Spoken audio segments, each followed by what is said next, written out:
a lot of folks think that every marketing activity is a revenue producing Yes. activity and Correct. that everything marketing does should be associated with a single dollar.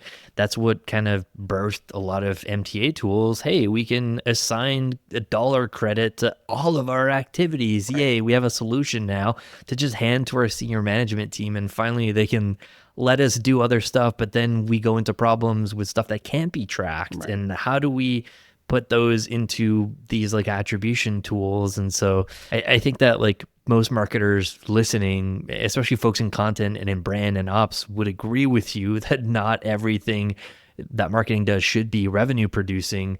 But like we just talked about, the practical reality is like CMOs and senior leaders still ask marketing ops teams consistently to prove the value of marketing, uncover what drove revenue last month. Right. So when you're in that like run stage, like you're finally getting to a stage where you're happy with the content, you think it makes a lot more sense, and we're starting to assign goals to specific channels and like webinars and activities and stuff like that. Yep.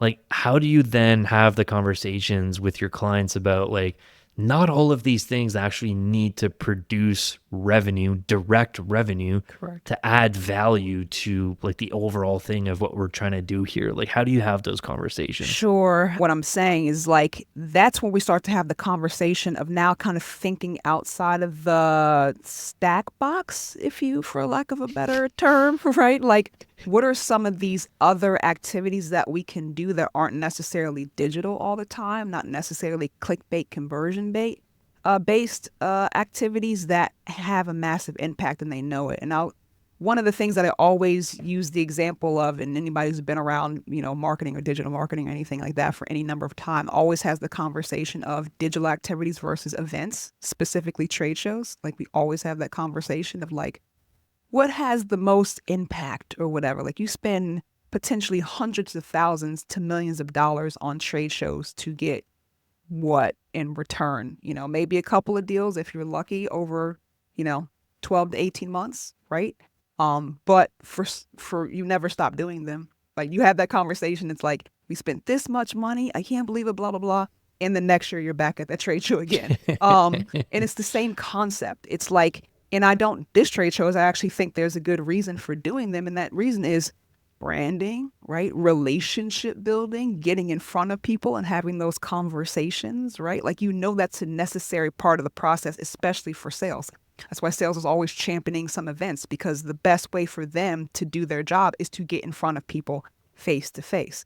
And it's the same thing on the marketing side. There's just some things that we need to do in order to build relationship that we need to do this to get to the holy grail of the conversion and stuff that you want, right? So it's that kind of conversation, and I've had it many times. It's like they're necessary evils, and sales gets to do it, right? Like the same thing we've all been in organizations where there's always that one sales guy who doesn't put anything in Salesforce, right? Like he's like the wild, wild west guy. He gets to do whatever he wants to, but he has the cachet because he makes the deals, right? Like nobody gets on his butt for anything.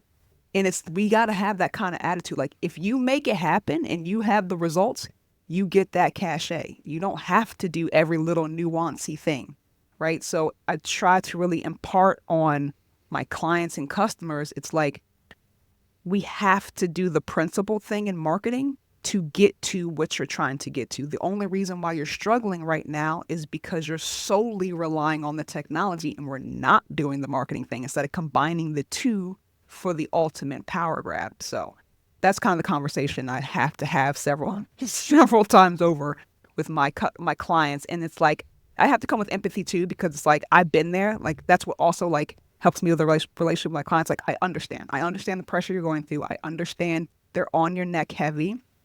I have to tell them too as well. It's like they're on your neck heavy because someone's on their neck heavy, right? Right. Like it's coming down from the top. And we all have to relieve the stress of being open and transparent, but also how does this help the customer? That's the real language I try to empower with the people that I work with, is giving them that language is, How's this helping the customer? What do we know about them? Is this an assumption that we're making, or is this validated by someone? Did sales say this, or did the executive say this? No offense to the executive, but they're talking from a boardroom. They're not talking from the actual client experience. It's like, we need to be able to validate this with someone. So let's run an A/B test that validates this. You know what I mean? Like, that kind of stuff is what I try to walk. And I end up being like a lot of like agents, a therapist, like walk them through those conversations.